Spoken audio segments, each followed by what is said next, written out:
Es un placer presentar a José Manuel Sánchez, trabajador infatigable y muy serio en el Archivo y Biblioteca de la Catedral de Santiago, que tengo el honor y el placer de dirigir con tan buen equipo.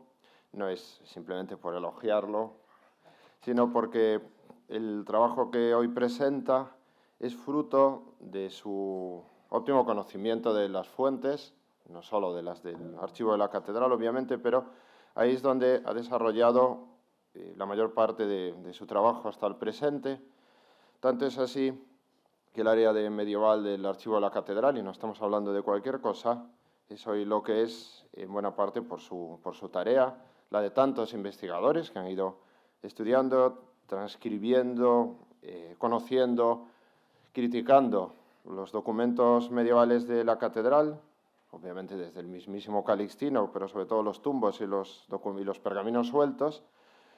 Pero esa tarea se ha ido completando, más allá del tumbo A y del tumbo B, que como saben están disponibles las ediciones, y el tumbo C, por dificultades editoriales, aún no está, pero lo estará pronto. Pero todos los demás ha sido el trabajo constante de José y están disponibles de una u otra manera en nuestra revista Honorio Santi Jacobi o en la propia web de la catedral como catálogos digitales. Digo esto porque su título en 2006 de doctor en Historia Medieval ya empezó precisamente con el trabajo en buena parte en el archivo, donde continuaría como técnico hasta el presente, combinándolo también con la experiencia docente, que como verán en su exposición de hoy, es totalmente y perfectamente válida.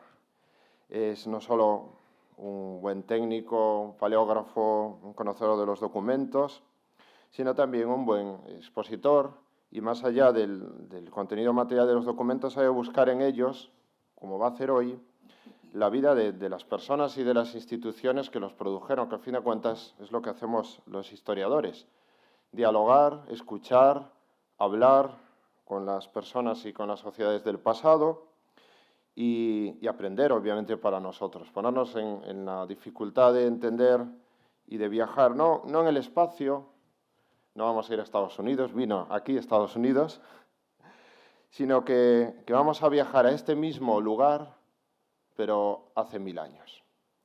Y aquellas personas con sus tiempos, hoy no vamos a hablar de los espacios tanto, no vamos a escuchar tanto de los espacios, pero sí de los tiempos tan diferentes, tan diversos. Hablando de los viajes, obviamente, nuestra manera de viajar en el presente es muy distinta. Ha cambiado muchísimo en cuestión de décadas, desde nuestras infancias, a menos los que las tenemos ya a una cierta distancia. Nos damos cuenta cómo la posibilidad de viajar de una manera tan rápida nos impide disfrutar del viaje. Tal vez por eso el Camino de Santiago es cada vez más una experiencia y una vivencia tan importante, porque nos permite volver otra vez a la autenticidad de aquel pasado. Sus estudios, los de José, obviamente lo estoy presentando a él, en Honorio de Estudios Medievales, Estudia Histórica, Historia Medieval, Espacio, Tiempo y Forma, o la propia revista de la Catedral Honorio Santi Jacobi, que precisamente alternan y combinan estas dos facetas que estaba diciendo: la presentación, conocimiento, estudio, transcripción, regesta de los documentos, especialmente de nuestro archivo de la catedral, documentos medievales, pero también el conocimiento de la historia y de las personas que están detrás de ellos. También para la prensa y para la futura publicación en este año en el Journal of Medieval Iberian Studies. Y autor del libro La Iglesia de Santiago y el Pontificado en la Edad Media, 1140-1414, con el fruto de su doctorado, publicado aquí en Santiago en el 2012, y más recientemente Iglesia, Mentalidad y Vida Cotidiana en la Compostela Medieval, en el 2019. Por tanto, podemos decir que su ámbito de investigación es la historia social de la Edad Media, con un especial interés por la historia social de las mentalidades medievales y la historia social del poder. Sin robarle más tiempo, pues lo venimos a escuchar a él, os dejo y le doy la palabra a José Manuel Sánchez. Muchas gracias. A ti. Muchas gracias, Fran, por la presentación, la verdad que, bueno, inmerecida a todas luces. Muchas gracias a la cátedra por invitarme a participar. Paula, Miguel, siempre cordiales y siempre tan cercanos, es un verdadero placer, y a todos los asistentes. La cátedra, además, que bueno, confío en este proyecto. A la Fundación Catedral hay que agradecer, y al Archivo de la Catedral, el haberlo albergado. No tenían por qué, aunque yo estuviese entre su personal, y confiaron en él también, lo hicieron. O sea que quiero aprovechar para dar las gracias a Daniel como director de la Fundación y hacerlo extensible pues, a las instituciones, ¿no? Bueno, venimos a hablar del tiempo. Claro, del tiempo hablan quienes tampoco se conocen mucho, ¿no? Qué calor estos días, ¿eh? Bueno, hoy está un poco más fresquete. Pero yo aquí, hombre, en el público veo gente conocida, amigos, cercanos, próximos. Yo creo que no vamos a hablar hoy de ese tiempo, ¿no? Hoy nos toca hablar de otro tiempo. Tiempo y viaje. El tiempo y los tiempos en la peregrinación a Santiago de Compostela en la Edad Media. Es un título que quería englobar muchas cosas y creo que lo hace, y nuestro tiempo es otro. De repente un conejo blanco, con ojos rosas, pasó muy ligero a su lado. Nada destacable habría habido en ese hecho, a no ser porque oyó que el conejo se decía a sí mismo: «Jolines, voy a llegar tarde». Y al decirlo, sacó de su chaleco un reloj de bolsillo y lo miró, apretando el paso aún más. Entonces Alicia dio un salto, pues nunca había visto antes un conejo con un reloj de bolsillo. Claro, ¿quién lo ha visto, no? Y llena de curiosidad saltó tras él, justo en el momento en que el conejo se metía de cabeza por una madriguera que había bajo un seto. No lo pensó dos veces. Y lo siguió sin plantearse cómo demonios iba a poder salir de aquel agujero. Es el tiempo cronológico, claro, ¿no? Es la forma del tiempo cronológico. Claro, ¿qué es lo que llevó a Alicia a seguir al conejo? Que va a llegar tarde. ¿Cómo que un conejo va a llegar tarde? ¿No? ¿Qué entiende ese conejo por llegar tarde? ¿Cuál es la prisa que tiene ese conejo? ¿A dónde tiene que ir que tiene que ir tan rápido? ¿Por qué no va más despacio? Además del hecho de que tenga un reloj. Es literario, es literatura, pero es parecido a lo que dio origen a este proyecto que vengo un poco a presentar, ¿no? En otras vicisitudes, lecturas, por otras cuestiones, estaba echando un ojo a un párrafo bien conocido en torno a la figura de Gotescalco. Nos dice: por motivo de oración, Gotescalco, obispo, hablaremos después de Lepuy, mediados de 950-51, por motivo de oración, saliendo de la gran región de Aquitania, con una gran devoción y acompañado de una gran comitiva, se dirigía apresuradamente a los confines de Galicia. Ad finem Galecie pergebat concitus. Claro, aquí hubo algo que a mí también me llamó la atención. Ese concitus. Apresuradamente. ¿Qué es apresuradamente para una persona del siglo X? Bueno, fue una pregunta que empezó a llevar a otra cuestión. Empecé a seguir ese pequeño paso, igual que hizo Alicia, hacia la madriguera de conejo. Concitus. Primera acepción, apresurado. Segunda, conmovido. Quizá también, ¿eh? Podría ser que hubiese venido conmovido hacia Compostela. Generalmente más aceptado la utilización de apresurado. Claro, esta prisa para Gotescalco, ¿por qué Gotescalco viene con prisa? ¿Qué entiende él por prisa? Estas preguntas simplemente eran, pues bueno, las pequeñas pistas que llevaban hacia la madriguera de conejo, ¿no? A entrar en este espacio del tiempo, a entrar en ese apresurado, en ese concitus. Este es nuestro conejo blanco. Y así empieza a definirse el objeto. El objeto de este proyecto es el tiempo.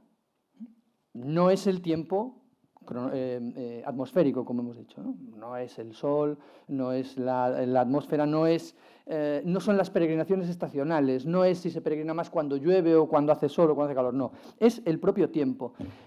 Hay un libro relativamente reciente sobre la Edad Media que cuando lo presentaban sus autores los medievalistas decían que los medievalistas nos pasamos como el 70% del tiempo intentando deshacer mitos, ¿no? no sé si es el 70, pero es un buen porcentaje, ¿no? Y uno de ellos es el de que en la Edad Media no solo no importaba el tiempo, sino que como que no existía el tiempo, ¿no? Que es una sociedad incomunicada. Es una sociedad enormemente comunicada, gustosa por sus noticias, gustosa por hablar, por conocer, por saber. ¿Qué ocurre? Que sus coordenadas de tiempo son diferentes. Claro, lo mismo que las nuestras antes de esto. Vivimos en el tiempo real. Tenemos un esquema de tiempo marcado por el tiempo real, cuando llega el smartphone, ¿no? Antes, diferente. En la Edad Media, distinto igualmente. Y esta es la percepción que se trata en el proyecto, ¿no? El objeto es el tiempo cronológico que ha sido trabajado en otros espacios y momentos de la historiografía, ¿no? Los artículos de Holzbach, por supuesto los de Legoff, el tiempo de la Iglesia, el tiempo del mercader, ¿no? Grupos y categorías de tiempos de los que vamos a hablar. Desde esa base historiográfica es en la que se apoya un poco este proyecto, que tiene por misión explicar, como todo historiador. Esa es la labor del historiador. Explicar por qué lo que ha ocurrido ocurrió de una manera y no de otra, pudiendo haber sucedido diferente. Y en eso empezamos a hablar pues, de este tiempo y desde esos trabajos que existían ya, ¿no? El sujeto es el peregrino, el sujeto es el individuo aquí. No quiero tratar y no he querido tratar el tiempo en la sucesión, sino cómo entiende el tiempo la persona. Claro, aquí ya empezamos a hilar un poco más fino. ¿Cómo entendía? Y ahí viene ese concitus, viene esa prisa de Cotescalco, algunos que vienen con premura, otros que retrasan su viaje, con más tiempo entre la salida y la llegada. ¿Por qué? ¿Es una cuestión propiamente personal? ¿Es una cuestión meramente de las condiciones personales de cada uno? No lo es. Creo, ahora hacia el final, que no lo es. Que hay una serie de categorías que se pueden aplicar. En la concepción que tiene el individuo, el hombre, la mujer, que camina y que circula a lo largo de la peregrinación o del camino devocional, que vamos a ver ahora que no es lo mismo. Y así, sujeto y tiempo ofrecen, pues bueno, este tiempo y viaje, el tiempo y los tiempos en la peregrinación a Santiago de Compostela en la Edad Media. Una cosa es el tiempo, es ese transcurso del tiempo, otra cosa los tiempos que percibe cada uno y cómo los entiende, ¿no? Todo parte de una hipótesis, os digo que es cuestión de historiadores explicar, y esto parte de una hipótesis, evidentemente, formulada así. Las formas particulares de la peregrinación jacobea medieval han moldeado una percepción igualmente particular del tiempo cronológico por el individuo. Y lo han hecho en lo cotidiano del viaje, en la dimensión del trayecto local, estaciones del año, y en los ritmos diarios del peregrino en la ciudad. Claro, una hipótesis hay que probarla. Hay que trabajar sobre las fuentes, lo que comentaba Fran. Hay que leer, extraer, y a partir de aquí se generan pues estos tres espacios que yo creo que son bastante claros: la peregrinación europea, es decir, el camino, y digo europea por decir en largo espectro, ¿no? Podemos entender también a alguien que venga de Navarra, alguien que venga, me refiero al camino de peregrinación que se sigue, la ruta que se sigue y que se desarrolla hacia Compostela. Ya más en lo cercano, una peregrinación local, próxima en parte a las romerías, a los elementos más devocionales, lo veremos después. Y, por último, el peregrino en la ciudad, el tiempo del peregrino en la ciudad. Estos tres segmentos generan ideas, más que ideas, percepciones de tiempo diferentes. La prisa es distinta para cada uno de los individuos, hombres o mujeres que se enfrentan o que se encuentran en estos espacios, peregrinando en un camino o desde el punto de vista devocional, que ya os digo que no es lo mismo, en el marco ya de la ciudad, en el marco de la catedral, por ejemplo.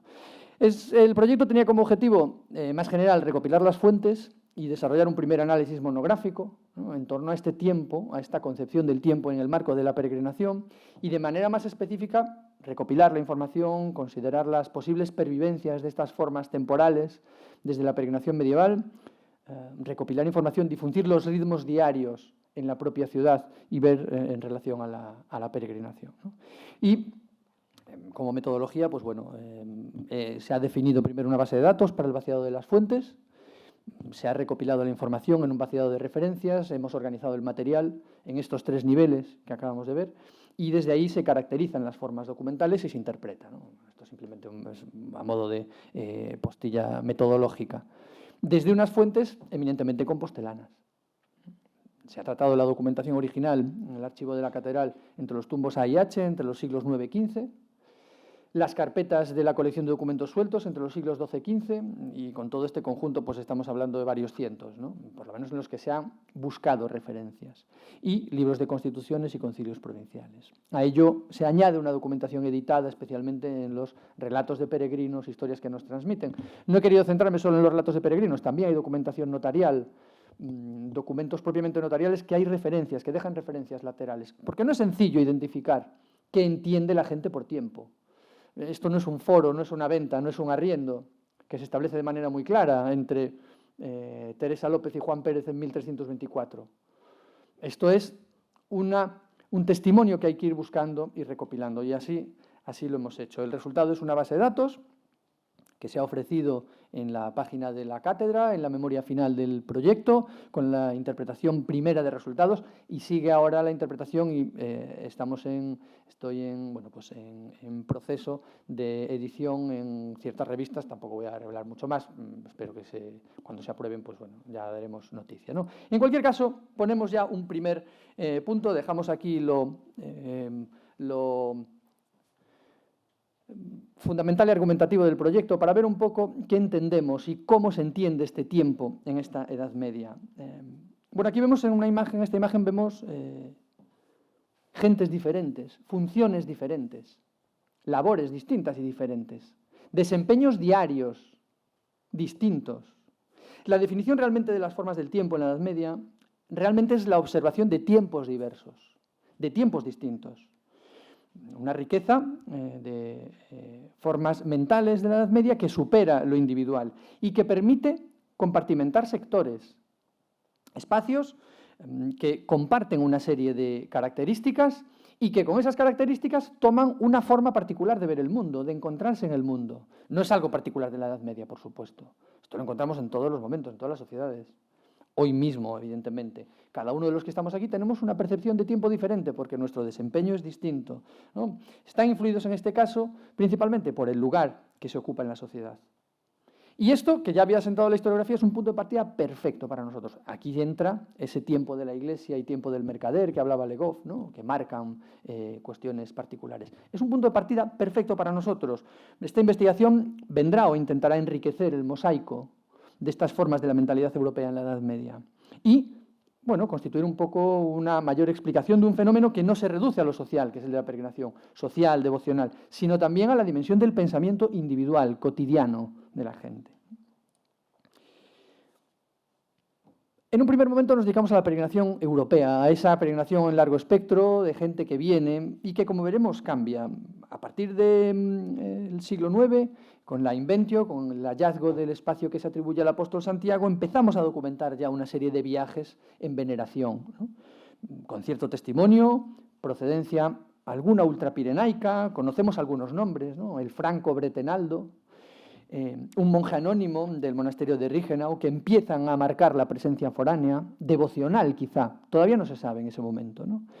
Gentes de sectores diversos, de procedencias variadas, que abandonan, que dejan su lugar de residencia para acudir en veneración al sepulcro.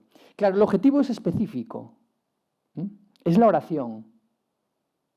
Se formulan estas primeras venidas como causa orationis, y el individuo tiene en su camino unas características más o menos marcadas que se van a mantener hasta la culminación de la geografía sacra a mediados del siglo XI. Hay unas formas, pues bueno, una significación más o menos amplia, pero al mismo tiempo concreta, del peregrinus. Es el forastero, el que se encuentra en viaje, el que sale de su tierra. Por ahora en oración, causa orationis, y no es poco el matiz. La motivación de la causa orationis para el viaje tiene una consecuencia en el tiempo, no en el que se invierte, sino en el que se piensa, en el tiempo concebido. El viaje del orante no se tiene que extender más allá de lo necesario. El tiempo se acorta e incluso se recorta en lo posible. ¿Qué es lo esencial? Lo esencial es llegar a la ciudad. Lo esencial es, una vez en ella, orar, venerar, sin mayor dilación y, una vez cumplido el fin oracional, regresar. Tenemos varios testimonios que nos apuntan y que aluden este recorrido en un trayecto rápido, directo en lo posible, en ahorro del tiempo invertido. Es el fin lo que prima, la oración. No es el itinerario todavía. Aquí tenemos algunas referencias documentales que certifican un poco esta visión. Gotescalco, en 950-51, o por ahí anda, peregrino ultrapirenaico, foráneo, que viene en un contexto de desplazamiento, pues bueno, yo creo que muy evidente, ¿no? Su trayecto es el de la venida, la ida y la vuelta. Por lo menos lo que nos llega hasta nosotros, ¿no? Lo que se transmite. Se apura en lo posible. No tiene mayor valor que el propio objetivo final, que es orar ante el sepulcro, ¿no? Por motivo de oración, saliendo de la región de... Bueno, en la presentación he intentado poner pocos latines, ¿eh? Alguno va a haber, pero bueno, yo creo que cosas breves. Por motivo de oración, saliendo de la región de Aquitania, con una gran devoción, acompañado de una gran comitiva, se dirigía apresuradamente a los confines de Galicia. Hemos visto este texto al inicio. Su regreso se produce en el tiempo de invierno, el mes de enero. No se espera a que tenga una climatología favorable, no, probablemente tendrá unos requerimientos propios, personales, unos quehaceres suyos, que ahí ya no entramos mucho más. Pero este viaje se plantea como una llegada y salida, ¿no? No es una peregrinación todavía, stricto sensu. No hay un peregrinar en viaje purgatorio marcado por una liturgia específicamente marcada. Es un desplazamiento personal sobre el fin determinado de orar, de venerar un punto concreto, el sepulcro de Santiago. Y el tiempo es un bien precioso sobre la importancia de esta meta. Fronilde, hija del conde Fernando Bermúdez, esposa de Ordoño, hijo del monarca Bermudo II, en un documento notarial. Esto ya no es una referencia, cronística o literaria, esto es un documento notarial de una cesión que hace Cresconio en 1045. Fronilde venit ad ipsum locum apostolicum causam orationis. Viene, no peregrina. Fronilde viene por causa de la oración, con ese motivo oracional. Y este será un verbo que se emplea de manera constante en estos ejemplos. Hux de Die, en 1095, algún latinajo por aquí. Es el arzobispo de Lyon y viene a Compostela, ¿no? Traducimos brevemente, iter arripuit ad santum Jacobum, honesto clericorum laicorum, viene acompañado, ¿no? Pues por una comitiva, apud ansium tribus diebus remoratus, cum maxima difficultate eisdem abulsus est. Bla, bla, bla, venit autem, después, a Santo Jacobo, inminente vigilia en Pentecostés. Sancto misarum solemni altari celebravit, asiste a la misa, astante episcopo et clero infinito. Claro, él está tribus diebus remoratus, retrasado, detenido. ¿Por qué retrasado? Tiene que estar 3 días, pero eso, ¿qué implica este retraso para él? Pues retrasado porque en breve conseguirá partir con esa máxima dificultad, llega a la celebración de Pentecostés. La indicación del retraso y su percepción remite a la importancia del tiempo que invierte, a la idea que tiene del tiempo, igual que Gotescalco. Y se remarca además la crónica su regreso rápido, cumplido el objetivo.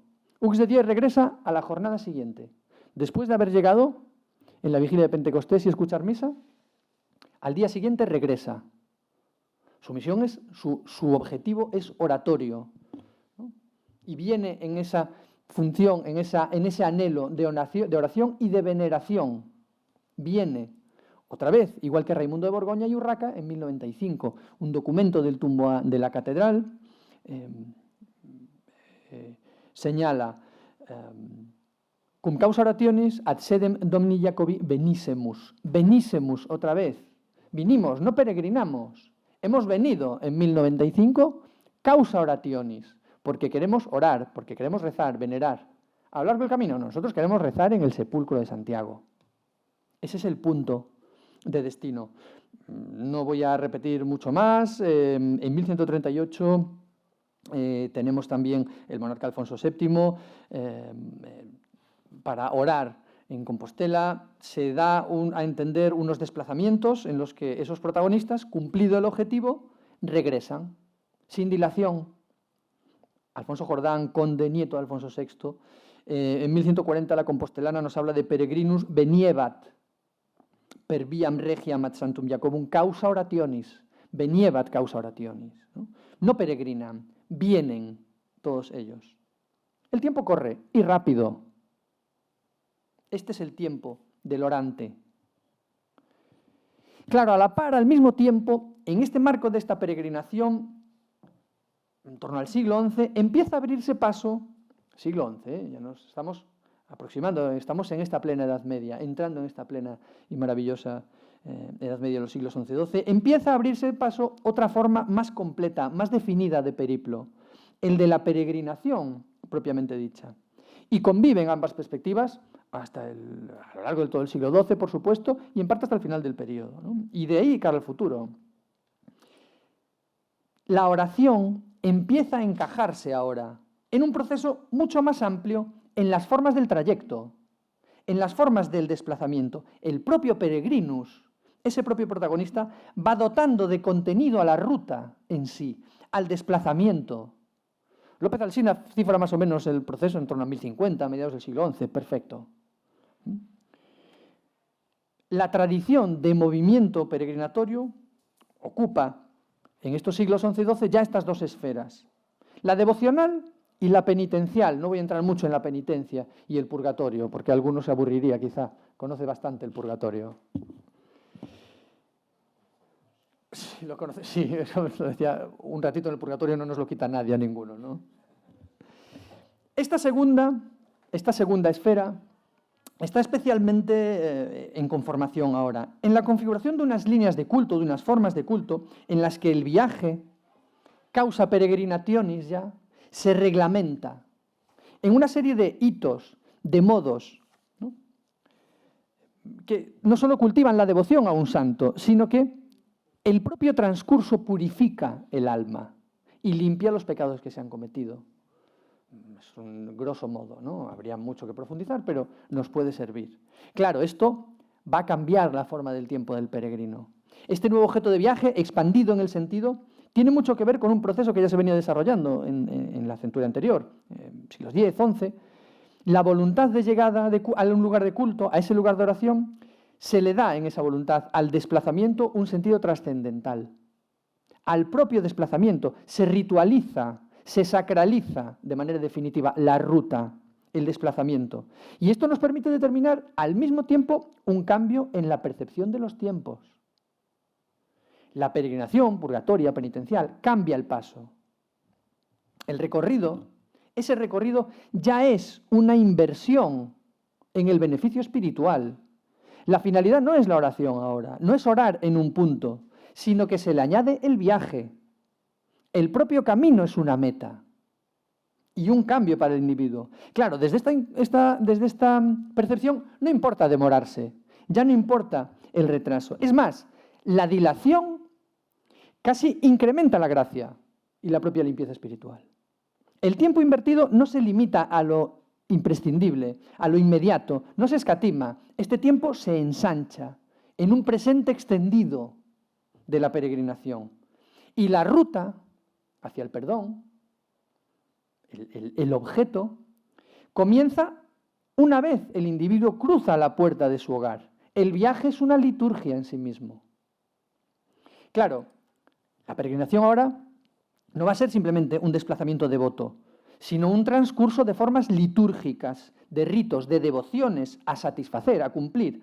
Algunas que se integraban ya en la tradición popular del siglo XI. Para Compostela, evidentemente, es clave la codificación que se produce en el Liber Sancti Jacobi, en el Códice la copia más conocida que es el Códice Calistino, ¿no? Piedra angular del culto compostelano, que no voy a glosar aquí, pero que recoge formas fundamentales, no solamente en cuanto a pensamiento, sino también en cuanto a liturgia, evidentemente, por supuesto. Y aquí se nos dice, se habla, aquellos que acuden a los lugares santos reciben en la iglesia el báculo y escarcela bendecidos, pues cuando los enviamos a los santuarios por motivo de penitencia, les damos el bordón y la escarcela, bendecidos según la costumbre eclesiástica. El texto glosa a continuación las virtudes de los objetos. Qué interesantes los objetos, ¿eh? Ayer veíamos la Compostela, en ese caso tan maravilloso y magnífico que abrió las jornadas, ese morral que llevaba los documentos, el valor que se tenía que dar a esos objetos, ¿no? En este caso, esta recepción determina que el individuo entra en la calidad de peregrino. Y a partir de ese momento, esa persona, ese hombre, mujer, entra a formar parte de la cohorte peregrinatoria con las condiciones específicas que se le aplican. Protección jurídica en muchos casos, etc. Este es el momento cero del tiempo del peregrino.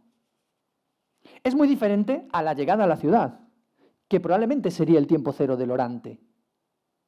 Aquí no, aquí ya desde este momento se concibe el objeto, que no es la llegada a la urbe, es la salida desde el hogar, y esto inicia un tiempo que se extiende desde la recepción litúrgica de los atributos, allá donde vivo, en el lugar donde estoy, transcurre a lo largo del trayecto fijado, con toda la extensión física.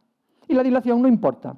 La forma del tiempo del peregrino se acopla a un recorrido que no solo es físico, por supuesto, sino que también es espiritual, es existencial, es el cambio a través de la peregrinación, personal, individual, renovador, en buena medida.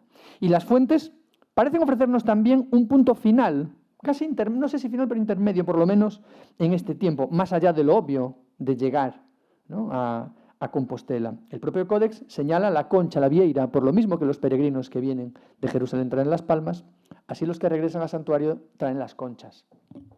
Estas conchas, la adquisición de esta concha, la filiación jacobea, con todo lo que ha traído, porque después pues, ha habido una serie de cuestiones, tampoco voy a aburrir aquí demasiado, pero legales en el siglo XIII en cuanto a la forma de la acuñación de las conchas, acuñación oficial de las conchas, que tiene que dar la Iglesia compostelana permiso, porque oficializa que has llegado, oficializa que tú has sido peregrino. Esto marca el fin del viaje, de este tiempo, causa peregrinationis. Está pendiente un trayecto que generalmente se olvida, lo comentábamos ayer, el trayecto de regreso. El peregrino tiene que regresar, pero probablemente ahí yo creo que el concepto de tiempo cambie y se acorta de nuevo, pues hay un objetivo que ya se ha cumplido. En las formas más tardías, pues bueno, tenemos a Fray Gil, Egidio de Asís, probablemente, tercer compañero de San Francisco, una crónica tardía que habría venido en torno a 1212-13, que su narración destaca los valores franciscanos, mendicantes, nuevos, pero aquí nos interesa la presencia de una concepción de tiempo peregrinatorio. Despois de algún tempo, Fray Gil, de Lesencia de San Francisco, foi peregrino a Santiago. Indo el un día por esmola, non achou ningunha cousa, chegou unha eira, na cual habían ficadas algunhas favas, comeu, dormiu ali aquela noite, foi recreado do Señor tamén como se houbera comido diversas iguarias de viandas. Sempre se hospedaba máis de boamente nos lugares solitarios e desertos que non entre as xentes, por tal que máis libremente se dese a vigilias e oración. Fray Gil se aparta de las gentes, se dedica a la oración, se dilata en la contemplación, en la concepción piadosa entre alimentos frugales, alimentos espirituales. Esto dista mucho de alguien que viene y se va, que va a rezar y vuelve. Esto es todo un viaje desde el principio. Este tiempo se expande en la trascendencia, en esos momentos en los que recibe el alimento, ¿no? El tiempo del peregrino es una inversión.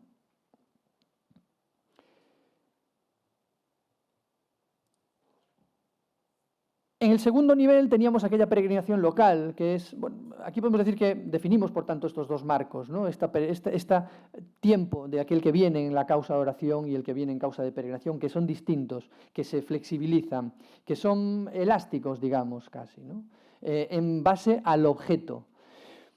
El tiempo de la peregrinación local ha sido regional, acaso, en torno a la ciudad de Compostela. Viene marcado fundamentalmente por las devociones populares, de manera muy probable por la coincidencia con una serie de ritmos rogativos estacionales.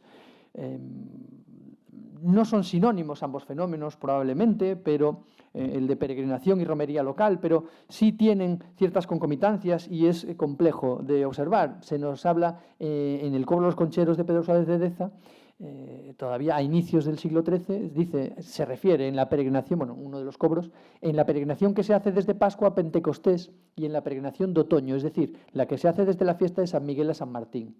Esto coincide con los ritmos devocionales y esta peregrinación, la referencia nos remite al movimiento de personas, a la presencia en la ciudad, entremezcladas con la devoción más allá de lo jacobeo, devociones populares quizá, que se matizan por los ciclos productivos y probablemente marcaron los tiempos, un tiempo más corto seguramente, otra vez porque aquí no hay un viaje ritualizado, ¿no? Más allá del propio requerimiento procesional que exista, ¿no? El concepto, en cualquier caso, los asientos documentales son más leves, es más complicado de definir. Mayor posibilidad tenemos en el tiempo de la peregrinación en la ciudad, ¿no? Al hilo de esta corriente de idas y venidas, europea, genérica, más cercana, va tomando forma paulatina en la ciudad, en la morfología urbana, barrios, calles que ofrecen una ordenación en torno a un centro catedralicio evidente, ¿no? Basílica, catedral, espacios. Alcanzada la meta, llegados a Compostela, conocemos lo genérico de lo que se requiere del peregrino llegado a su destino, ¿no? En las peregrinaciones mayores, Roma, Jerusalén, Santiago, confesión en reconocimiento penitencial, comunión en la participación eucarística, por supuesto, veneración en cumplimiento de un culto para el que se ha emprendido el viaje. En nuestro caso, todo ello tiene lugar, por supuesto, en el entorno donde se desarrolla principalmente la reverencia jacobea. Es el interior de la catedral compostelana. El tiempo se extiende de nuevo. Diluye el apuro, sacralizando objetos, momentos y gestos. Si en un inicio hablamos de una territorialización de lo sacro, ahora no es correcta la expresión de sacralizar un espacio que ya es sacro, pero sí unos tiempos que se invierten en él. De inicio, la liturgia y el edificio en la primera mitad del siglo, con Diego Gelmírez, es origen de las principales formas que conocemos y prácticas del culto, ¿no? Nos vamos a encontrar ahora con un templo que favorece un recorrido en capillas, reliquias, altares, que tiene, como decía Robert Plot, una vinculación con el camino. El camino era un itinerario salpicado de centros devocionales menores, de reliquias, cultos santos, que guiaban en su camino al caminante hacia el destino final del sepulcro apostólico. Y en recuerdo de estas devociones, empieza a dotarse el templo compostelano, en construcción, de unos ciertos puntos de veneración que completaban el panorama, no solamente el de Santiago, sino un panorama adyacente al jacobeo con oratorios, en recuerdo y renovación cultural de los santos que el individuo se había ido encontrando en el camino y que ahora reencontraba una vez llegado. La extensión del tiempo peregrinatorio se muestra en un itinerario litúrgico aquí, que se reduce a los muros catedralicios, evidentemente. Este tiempo también carece de importancia, en cierta manera, o acaso la acrecienta. Su inversión en las prácticas exigidas se añaden a las formas del culto jacobeo. Yo no solamente vengo y oro delante del sepulcro, yo cumplimento una serie de cultos porque hay santos que he venerado a lo largo del camino, que ahora me vuelvo a encontrar, que puedo otra vez detenerme en determinadas capillas, en determinados puntos, no repito aquí cuáles son, ¿no? En torno al 200 se refuerza esta multiplicación ritual, se extiende el concepto de tiempo, multiplicando las posibilidades, las ceremonias, los espacios. Hay un hito jacobeo fundamental, conocido, que es la consagración catedralicia en 1211, ¿no? Esto añade un nuevo itinerario a los anteriores, desde el establecimiento de 12 cruces de consagración, todas con un texto alusivo a la dedicación al templo, al evento, a sus protagonistas. Claro, esto genera un circuito eclesie, un circuito que emana del ritual de consagración, un circuito textual. Vemos ahí la disposición de las cruces de consagración. Es una porción de tiempo que añadir al culto, al del peregrino, en el marco del culto devocional jacobeo. Es un momento de inversión que expande de nuevo un requerimiento temporal que era aceptado. Aquí no estamos hablando de cuestiones que la gente tenga que asumir y tenga que reflexionar. Estamos hablando de cuestiones que están dentro, probablemente, de la mentalidad colectiva, de la propia persona, de la propia cualidad de aquellos que visitan el espacio. Ahí vemos ese itinerario, vemos los textos, unos textos que permiten seguir, ¿no?, este circuito en el interior de la iglesia, que se añade, ya no solamente, por supuesto, al evidente culto jacobeo, sino que se añade al existente en las otras capillas y los otros espacios. Pero es que además, a mediados del siglo XIII, el templo se salpica de objetos vinculados a la figura jacobea, a la peregrinación en sí. Una serie de ítems de carácter apócrifo, algunos de ellos, ¿no?, pero que se exponen para su contacto. Se sacralizan el cuitelo, ¿no?, el cuchillo que se atribuye al martirio, la cadena, ¿no?, un bordón, una corona. Objetos que, sacralizados, añaden de nuevo, cada uno de ellos genera su propio momento, espacio, punto de culto y de veneración dentro del tiempo. Un nuevo punto en el que detenerse. Los conocemos por los relatos de peregrinación tardomedievales. Y generan espacios no obligatorios, sí, claro, no obligatorios, pero probablemente convenientes y recomendables, igual que el detenimiento en determinadas capillas, en determinados puntos, igual que lo que había ocurrido a lo largo del camino, cuando el peregrino se detiene en varios espacios y recupera ahora al llegar a la catedral, ¿no? Ciudad, camino, entorno, ciudad, por tanto. El tiempo es uno, efectivamente. El tiempo es uno en cuanto a sucesión de acontecimientos, pero los tiempos son varios. La percepción que tiene el individuo de su transcurso varía. La prisa, el apuro, la tranquilidad, no son fijos. No lo son en su época y no lo son ahora. No lo son no solamente en una época, sino en las personas. No lo son en ninguno de nosotros. Ni siquiera lo son en nuestros días de la semana, ¿no? Entendemos las cosas de manera diferente en función de nuestro contexto. El entendimiento o percepción de una u otra, prisa, detenimiento, varía en función del protagonista y del momento. Yo creo que el objeto sigue siendo apasionante.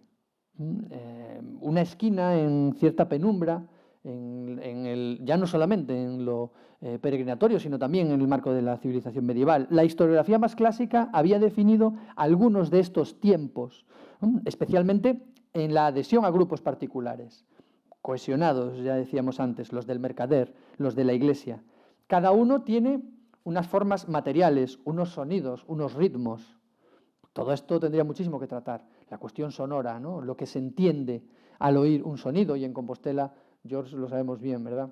El que escucha la campana, el que escucha el añafil, dos sonidos que transmiten informaciones diferentes. La campana es el sonido de la iglesia, de lo eclesiástico, el añafil el sonido del poder político, y transmite solamente su percepción.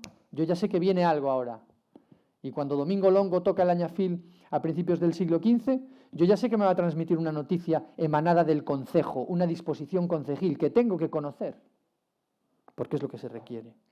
Sonidos, objetos, formas materiales, el reloj y la campana, ¿no?, que marcan el tiempo. Si la historiografía había definido estas formas, yo creo que a estos podemos añadir ahora dos dimensiones vinculadas al marco de la peregrinación, el viajero devocional, digamos, a Compostela, la del orante y la del peregrino, que como vemos son diferentes, tienen sus matices. Creo que los tienen, ¿no? Y creo que el proyecto, en su punto más final, demuestra estas formas. Probablemente sean matizables y especialmente en la peregrinación local, en el tiempo de la peregrinación local, es más complejo precisamente por la cuestión de fuentes, pero sí creo que es así, ¿no? Bueno, el conejo blanco, vencida quizá su prisa, nos guía por los márgenes del tiempo, ¿no? Nos devuelve de vuelta de la madriguera, dejando respuestas, pero dejando también muchas preguntas. De fondo está la gente, el individuo, los hombres y mujeres en su mundo diario, ¿no? El conejo es testigo, pues, de los resultados de este proyecto, que quiere agradecer de nuevo a la cátedra, por supuesto, la confianza, y otra vez, Miguel, por tu cercanía siempre, Paula, por todo tu trabajo. Quiere agradecer también al archivo, en la persona de Fran, guiado de manera inmejorable, y a Daniel, en la dirección de la Fundación, porque han confiado también en él, albergarlo. Y recordar quizá esta dimensión finalmente del individuo que comentaba Teresa Constella en el prólogo que le hace a Legov en Por otra Edad Media. El historiador detecta que las grandes revoluciones de la Edad Media, un tiempo sin fenómenos revolucionarios que merezcan ser llamados como tales, al estilo de los ocurridos después en Francia, Inglaterra o Rusia, esas revoluciones ocurrían dentro de cada cabeza. Tiempo y viaje, el tiempo y los tiempos en la peregrinación a Santiago de Compostela en la Edad Media. Muchísimas gracias y ha sido un verdadero placer.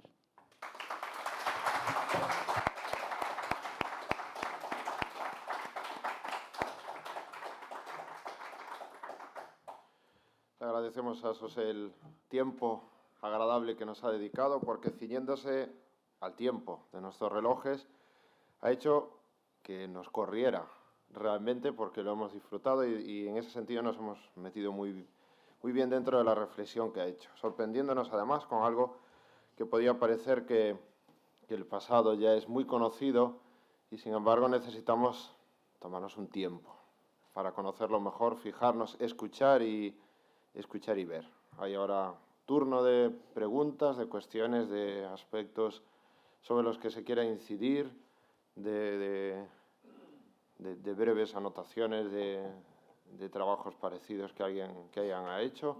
O sea que, por favor. Muchísimas gracias, José, por esta estupenda presentación. A mí me ha entusiasmado las imágenes también, ¿eh? La verdad, en algunas he hecho en falta de dónde son, porque son riquísimas y no son fáciles de localizar. Ahí se nota una vida de investigación y de estar al quite de búsqueda no solo de textos, sino también de las imágenes, que son muy importantes. Yo tengo una duda después de esta presentación, más que una duda, es una pregunta. Si he entendido bien, en los primeros siglos de la peregrinación, los siglos más recientes, los primeros años, el verbo más usado entonces es venir a Santiago. Y no solo y el motivo, que aparte consta por escrito, es la oración. Pero me interesa lo del verbo, el verbo es venir. Y a partir del 11, el verbo más usado es peregrinar. Quería que nos disertaras un poco sobre esto. Sí, la condición de peregrino, o sea, el término, vamos a ponernos nominalistas, ¿no? El vocablo peregrinus se utiliza, ¿no? Se mantiene con el sentido de esa persona que está fuera de su casa.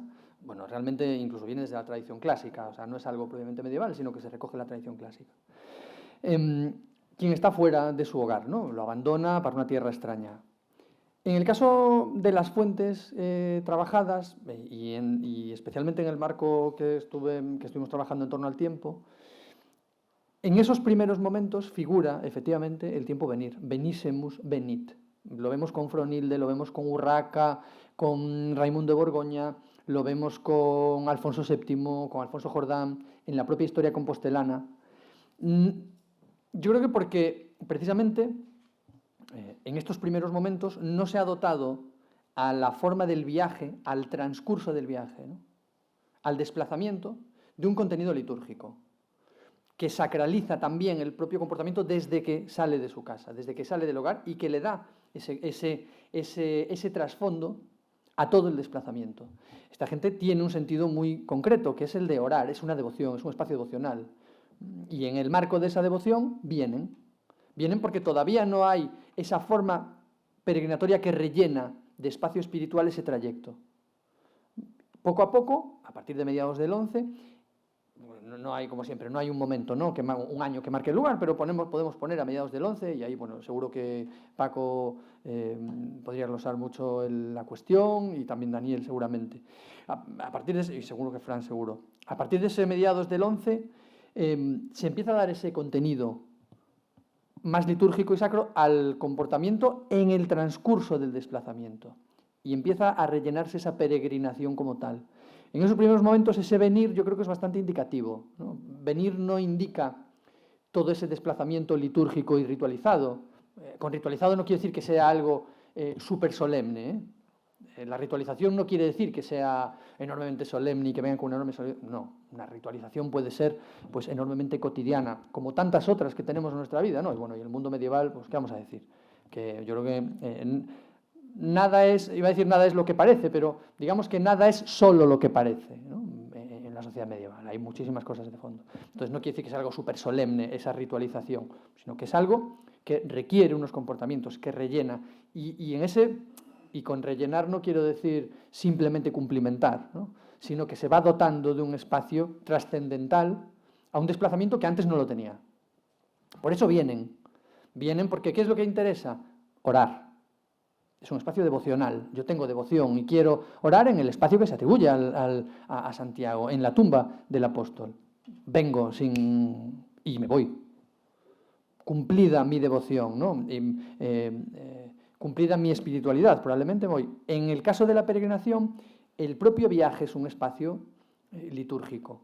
Purgatorio, después también es legal. Aquí hay muchas cosas que no he intentado ceñirme al tiempo y hay muchas cosas que he dejado fuera, ¿no? Cuando entramos en lo legal, la peregrinación como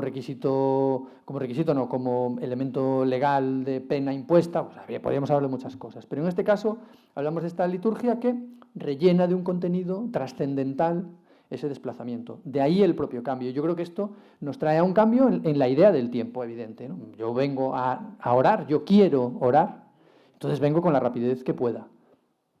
Desempeño y cumplo mi devoción y regreso. La peregrinación requiere más. No solamente lo requiere, sino que lo permite, lo favorece incluso, ¿no? Entonces yo voy, pues me detengo y rezo aquí. Y rezo también aquí. Y hay un templo que me detengo en este espacio porque todo ese viaje es renovador. Esto especialmente a lo largo del siglo XII, ¿no? En todo lo que estábamos viendo del Calistino. Yo creo que la bendición del bordón y la bolsa es muy significativa. Es una bendición que da inicio a un viaje, a esa liturgia. Vale. ¿Más preguntas por ahí?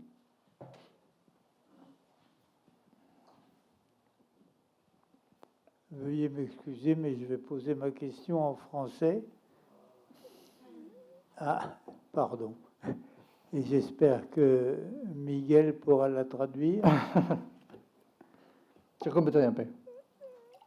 Si j'ai bien compris, la différence entre la causa orationis et l'origine que vous donnez à la causa peregrinationis, en citant le Codex Calixtinus. Pourrait-on dire que c'est Compostelle qui a inventé le pèlerinage? Si puedo decir que Compostela Ha inventado, ha inventado. citando el Calixtino. Ya, hombre, tanto como inventar, yo no diría. Conocemos otros viajes devocionales, ¿no? No tienen tanta intensidad, ¿no? Pero, bueno, las peregrinaciones a Jerusalén, las devociones romanas, yo no diría tanto como inventar. Yo creo que Compostela sí, Compostela, vamos a decir, la corriente de gente que acude a Compostela, porque esto, el Calixtino certifica unas formas, pone por escrito unas formas de algo que ocurría antes. No es algo que se codifique desde la Iglesia compostelana para que se cumpla después. Es algo que se recoge y que ya se venía haciendo. Entonces no es una cuestión legal, es una cuestión litúrgica que recoge un comportamiento existente. Y yo ahí creo, pues hombre, sí, la peregrinación compostelana ayuda a dotar de ese contenido al viaje de la peregrinación, ¿no? Desde lo oracional que existía antes.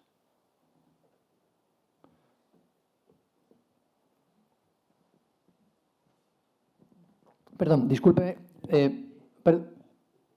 No, ya no. Bueno, nada. José, enhorabuena por la presentación preciosa, muy interesante y evocadora. Yo creo que, en mi opinión, no sé si puedes estar de acuerdo, la reforma gregoriana es la que le da ese carácter de ascesis, ¿no? Y de regeneración al peregrino, de manera que en buena medida el camino también es meta. es la catedral, es llegar a la tumba del apóstol, por supuesto, pero el camino pues está cuajado pues también de cuerpos santos que los sacralizan, etcétera, etcétera. Incluso se van incrementando con el transcurso del tiempo estos cuerpos. Quizá cambie algo en la edad moderna. Quizá cambie algo el sentido de la peregrinación. Ya no se busca aquella regeneración del ser humano, ¿no? y de la sociedad en definitiva. Ya es otro concepto. Es más otra vez el santuario, ¿no? Llegar al santuario. Por eso la Contrarreforma pues, está revalorizando aquello que Lutero está criticando, que en definitiva es la reliquia y la gran reliquia de Santiago. Yo no sé qué puedes opinar acerca del tiempo ahora, en el siglo XXI. El peregrino está viviendo como una nueva Edad Media, digamos, una forma de regeneración, una forma de cambio. Esas búsquedas que todos los peregrinos actuales están comentando podrían en algún modo tener el tiempo actual, tener ese vínculo con el tiempo de la plena Edad Media. ¿Qué opinas? Con distintos conceptos, naturalmente. Bueno, me parece súper interesante. O sea, a mí esas cuestiones me encantan. Primero, en lo que comentabas de la Edad Moderna, claro, aquí también lo mismo, por cuestiones para rendir un poco ajustado, hay cuestiones que he dejado fuera, especialmente en torno al siglo XV, cuando se abre pues, los viajeros, ¿no? y el viaje que ya yo creo que incorporan una dimensión, il dolce far niente, ¿no? Vengo, veo, observo, dejo testimonio, claro, de mis memorias, de mis viajes, diarios de viajes. Entonces, yo creo que ahí incorpora una nueva dimensión también, y esta tampoco lo he tratado mucho, pero es una forma de tiempo distinta, diferente. Esto viene un poco a lo que comentamos en cuanto al tiempo contemporáneo. Claro, ahora se abren, yo creo que se abren una serie de perspectivas paralelas a la propia forma de la peregrinación en sí, ¿no? Todo este movimiento New Age, que se conoce muy bien desde finales del siglo XX, principios del XXI, yo creo que creo que el objeto individual, que al final viene a ser colectivo por un agregado de objetos individuales, marca un poco las formas de los tiempos. Y aquí volveríamos a hablar de los tiempos. Yo creo que hay tiempos diferentes para cada uno, ¿no? En función de lo que busca. Y sí es verdad que viene a recuperar o a mantener quizá algo que nunca ha desaparecido, que es esa duplicidad o triplicidad en formas de tiempos en la gente que acude a Compostela, desde el motivo devocional, desde el motivo peregrinatorio, desde el motivo más ocioso de los viajes. En ese sentido, yo creo que sí que tiene que ver con las propias formas que hemos observado aquí. Yo creo que se han mantenido, se mantienen, porque se mantienen realmente las condiciones individuales y particulares de cada uno, y que después, al final, lo que digo, en agregado yo creo que permiten formar grupos, ¿no? Y aquí lo vemos muy bien, la gente que está por catedral ve muy bien peregrinos, una enorme cantidad de peregrinos que vienen en peregrinación, gente que viene en devoción, que coge un vuelo, viene a Compostela, pasa 4 días en un viaje devocional propio, particular, y que regresa, ¿no? Que no son peregrinos realmente, en el sentido de esa peregrinación reglamentada, vamos a decir, desde el momento desde el 12, desde el Calistino. Y gente que viene pues, en un viaje, pues bueno, vamos a decir, no sé si de descubrimiento o anhelante o simplemente a mayores del propio turismo, ¿no? En un viaje personal de otro signo. Sí, probablemente hay esferas de tiempo distintas, formas del tiempo distintas y particulares de cada uno. Además de que yo creo que quizá ahora, con la inmediatez de los medios ya no solamente de comunicación, sino de los vehículos, pues bueno, ofrecen la posibilidad de ajustar más el viaje a tu propio tiempo, ¿no? Entonces, bueno, pues eso también cambia un poco las formas. Pero yo creo que sí que se recuperan o se mantienen algunas de estas formas que hemos visto aquí. ¿Hay tiempo para más preguntas? Bueno, antes de nada, felicitarte por la ponencia, que ha sido interesantísima. Y no sé, yo podría estar horas escuchándote hablar del tiempo. Realmente lo has acortado, decía Francisco Buide, pero apetece que lo dilates. Y mi pregunta es si has encontrado indicios de festividades litúrgicas que condicionaban de alguna manera el tiempo del viaje, tanto del orante como del peregrino. si se mencionaba Pentecostés en uno de los relatos, si el viajero a Compostela quería llegar en algunos casos a una fecha determinada. Amigo. La Traslatio, el 25 de julio o Pentecostés, una de estas fechas litúrgicas un tanto destacadas. Sí, ahí, bueno, ojalá tuviésemos más... Las indulgencias. ¿Qué? Los días de las indulgencias. Claro, en los días de las indulgencias, efectivamente. Día de la dedicación, etc. Sí. Yo creo que, claro, esto ya va más hacia los ritmos, ¿no? Los ritmos de la peregrinación. Ojalá tuviésemos mucha más información, sobre todo para la Edad Media, para estos siglos. Bueno, el 11 ya lo vamos a dejar fuera, del 11 para atrás, pero vamos a poner 12, 13, 14. Yo creo que las fechas señaladas sí que atrajeron gente, ¿no? Especialmente las de la dedicación, lo que comentaba Fran, ¿no? Fechas de las indulgencias especialmente señaladas, la fiesta de la traslación, la propia fiesta de Santiago, yo creo que son imanes, ¿no? Tienen un polo de gravedad fundamental sobre el peregrino y sobre el ritmo de la peregrinación. Creo igualmente que hay contenidos que se han ido añadiendo y que, en parte en lo que comentabas, sí que extienden, sí que aumentan la inversión de tiempo que le da cada uno. Esto no tiene nada de notable, yo creo, ¿no? Si tú, pongámoslo en el plano de una visita simplemente actual, tú vas a un sitio que tiene una determinada oferta y pasas 2 días. Si esa oferta aumenta y a ti te interesa, pues probablemente pases 3 o 4. En el caso, llevado al marco de lo litúrgico, estas devociones que se implantan y se insertan en el templo catedralicio en torno al 12 aumentan la oferta. Una oferta que además, en el espíritu del propio viaje, digamos que no es un requerimiento, pero es un beneficio, ¿no? En esa penitencialidad, en esas formas de la, pues de la limpieza en el propio viaje, aumenta las posibilidades dentro del templo. Después, circuitos como el de las cruces de consagración, los objetos, que me parecen magníficos, el testimonio a esos objetos apócrifos, pero bueno, nos van a valer porque quizás sea la esencia dentro del objeto, ¿no? El objeto no será tan importante, el cuchillo, bueno, a lo mejor no es el cuchillo de verdad, pero sí es la esencia de lo que quiero venerar en él, y a mí eso me parece fascinante. Un objeto que se sepa que es apócrifo, pero que aún así se mantiene porque la esencia de lo que tiene es la de lo sacro. Eso aumenta otra vez, viene a extender este tiempo en nuevas posibilidades, que en este caso no son obligaciones, por supuesto, pero que probablemente tendrían su extensión, ¿no? Yo creo. Gracias. Nada. Y otra pregunta allá arriba.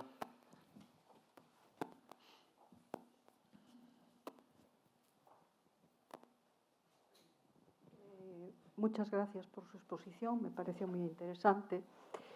Antes de formular mi pregunta, quiero referirte que yo soy de formación, me puse nerviosa, en ciencias de la salud. Si somos 4 amigos, no te preocupes. Y entonces, pues claro, este mundo para mí es ajeno. En este congreso es el primer contacto que tengo de estas cosas, ¿no? Entonces, mi pregunta, hago esta aclaración porque quizás sea una pregunta que todo el foro que está aquí para pues, nada, piense nada. que es tal. No. Entonces, yo me pregunto, ¿cómo es que se pasó de viajar a peregrinar? ¿Fue porque el propio viajero notó esa necesidad de más cosas? ¿Fue porque la Iglesia dijo, bueno, pues vamos a hacer que pues, este santuario, este otro, y que la gente vaya parando? ¿O fue como oí ayer y oí hoy, como un salvoconducto, tener un salvoconducto para seguir el camino hacia Santiago? No sé si... Vale, la pregunta es muy interesante. La pregunta es muy interesante y se ha escrito mucho sobre eso. y concluyente tampoco. Bueno, ahí sí que había un par de cosas distintas. No, la parte de los salvoconductos es diferente porque eso yo creo que lo tenemos que enmarcar cuando podemos empezar a hablar de los estados, ¿no? De un estado que puede certificar la seguridad en lo político, cuando va tomando forma realmente los estados modernos, que bueno, en Europa es en Castilla, Portugal, Francia, Inglaterra, hacia el siglo XIV-XV, ¿no? Y los salvoconductos, por ejemplo, compostelanos, los tenemos en el siglo XV. Juan II, bueno, una serie de monarcas, da igual. Entonces, la parte de los salvoconductos se vincula más, yo creo que, a lo político, porque es una seguridad que el poder político que ya puede defender y que ya puede establecer de manera definitiva las redes sobre el territorio, ¿no? Eso puede dar protección a la gente. El viaje que comentabas de la oración a la peregrinación, yo creo que se produce precisamente con tiempo. Con tiempo. En parte también lo que comentaba Paco antes en la reforma gregoriana, que tampoco hemos entrado mucho, pero las formas de la espiritualidad. Hay momentos en los que bueno, pues se promueven unas determinadas formas de espiritualidad. Realmente se promueven y recogen, porque esto no son decretos, ¿no? Dicen, pues a partir de ahora vamos a venerar. Esto recoge unas formas que ya ocurrían antes. Fíjate que estamos hablando del hallazgo del sepulcro que se atribuye a Santiago en el 830 y pico, Gotescalco peregrino en el 950, Fronilde en 1040 y pico, y las formas de la peregrinación, vamos a decir, hacia 1000 y algo, ¿no? 1000, en torno al año 1000 vamos a ponerle. Entonces, entre el 830, hallazgo del sepulcro del apóstol, y el 1050 más o menos, una forma de peregrinación que va cambiando poco a poco y que en un espacio de medio siglo toma otras formas. Se recoge, este cambio recoge formas que se desempeñaban por la gente. Quien iba a Compostela, al principio iba para orar, ¿no? Pues porque tiene devoción de orar en el sepulcro de Santiago, venir, rezar y se va. Pero después, en el marco de esta espiritualidad, pues quiero que me bendigan los elementos que voy a llevar y que son significativos de que soy peregrino. Quiero que le den una bendición en el lugar donde voy a partir, antes de empezar. Y en la expansión eclesiástica y en el tercio norte empieza a dar pues, una serie de iglesias, de devociones, y entonces me voy parando en determinados puntos. Pues me gusta, quiero, no solamente voy a ir a Santiago, voy a parar aquí también, pues porque es un San Martín o es un San Cucufate. Y esto, con ese tiempo, va dando ese contenido a esa peregrinación, que ya toma una forma más de peregrinación de camino, ¿no? Y yo vengo porque voy rezando y estos rezos purifican el espíritu o el alma, o así lo concibo por lo menos. Y por eso no me importa ir deteniéndome cada vez un poquito más en espacios. Oye, pues si vas, que sepas que hay este templo y aquí puedes rezar y aquí puedes rezar. Y es una cuestión, como todo, y especialmente en lo relativo a la mentalidad, de tiempo, ¿no? Es una cuestión son cuestiones que se cocinan de manera muy, muy lenta.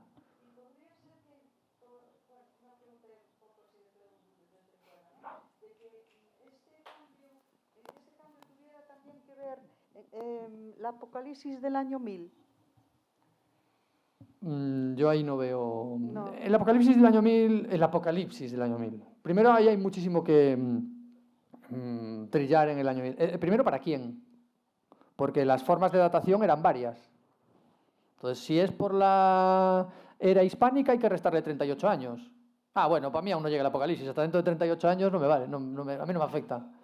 Luego que en las fuentes tenemos documentación que se firma para más allá del año 1000. ¿Por qué voy a contratar yo a arrendar una casa hasta el año 1015? En el 990 y pico, si yo pienso que mañana va a acabarse el mundo. La respuesta es obvia, porque no pienso que vaya a acabarse el mundo. Hay una literatura, hay una forma, ¿no? Que después, en parte, yo creo, en el marco de esos tópicos que comentábamos antes, se extiende al mundo medieval como un mundo apocalíptico en su conjunto, temeroso constantemente y que tiene muchos matices, ¿no? Entonces yo creo que ahí no tiene... Es una cuestión más de la propia espiritualidad y litúrgica, ¿no? Y vinculada también con cuestiones sociales, probablemente.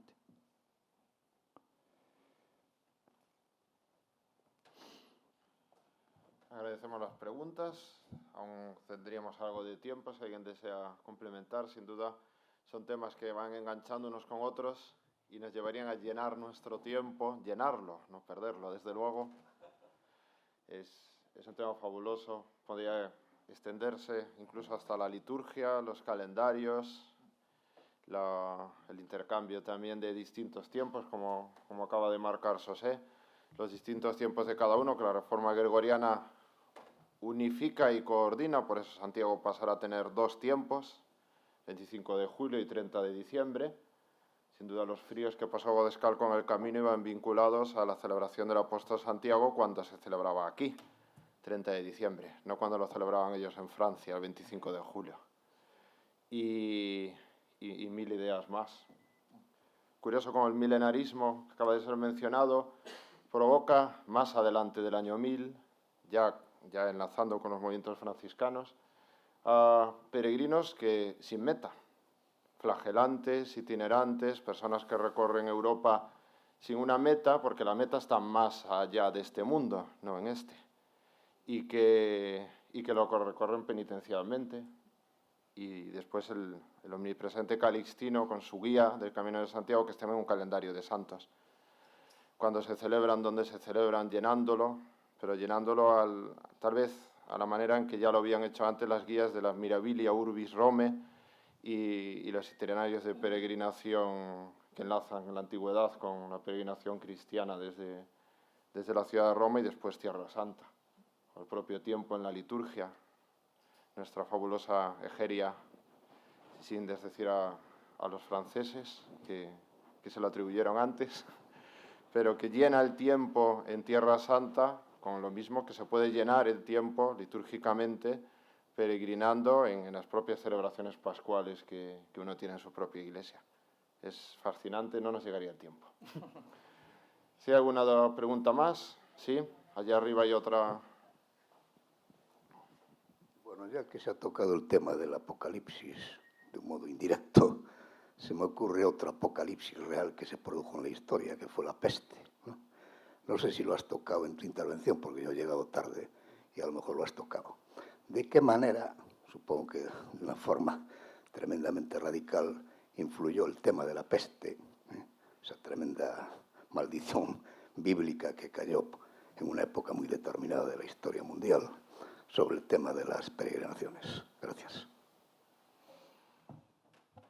Bueno, yo creo que ahí sí que la cuestión nos da para otra jornada entera. Es un tema que yo no tengo trabajado, la incidencia de la peste en la propia peregrinación, ¿no? Sí hay una incidencia, yo creo, una permanencia en la mentalidad colectiva, hay documentación pues, en torno a los años 60, 70, que hablan de personas que murieron no hanno da mortandade, es decir, que 20 años después, 25 años después, sigue siendo o hanno da mortandade, ¿no? Y eso quiere decir pues, que dejó un impacto bastante marcado.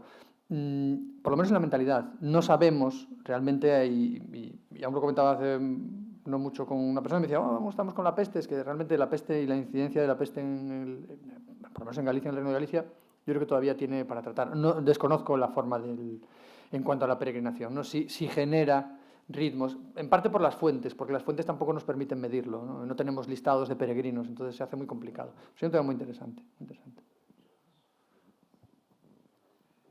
Si me permites, la peste salta la peste negra de 1348 salta del Mediterráneo al Atlántico, de Montpellier a Burdeos.